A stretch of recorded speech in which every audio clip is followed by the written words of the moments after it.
ജോർദനിൽ മലയാളി വെടിയേറ്റ് മരിച്ച സംഭവം ഇന്റലിജൻസ് ബ്യൂറോ അന്വേഷിക്കുന്നു. സംഭവത്തിലേക്ക് നയിച്ചത് മനുഷ്യക്കടത്താണോ എന്നാണ് പരിശോധിക്കുന്നത്.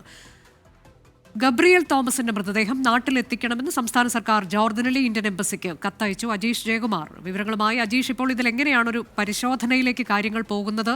മനുഷ്യക്കടത്തടക്കമുണ്ടോ എന്നൊക്കെയുള്ള സംശയമുണ്ടല്ലോ.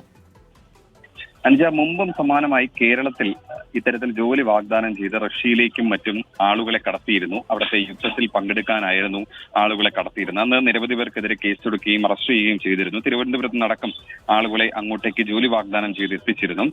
അതിന്റെ ഒരു പശ്ചാത്തലത്തിൽ കൂടിയാണ് ഇത്തരത്തിൽ ആളുകളെ വിദേശത്തേക്ക് കയറ്റി അയക്കുന്ന സ്ഥാപനങ്ങൾ കേന്ദ്രീകരിച്ച് പോലീസ് അന്വേഷണം തുടങ്ങിയത്. ഇന്റലിജൻസ് വകുപ്പ് ഇത്തരത്തിൽ അന്വേഷിക്കുന്നത്. ഇത് മനുഷ്യക്കടത്താണോ എന്നാണ് പ്രധാനമായും പരിശോധിക്കുന്നത്.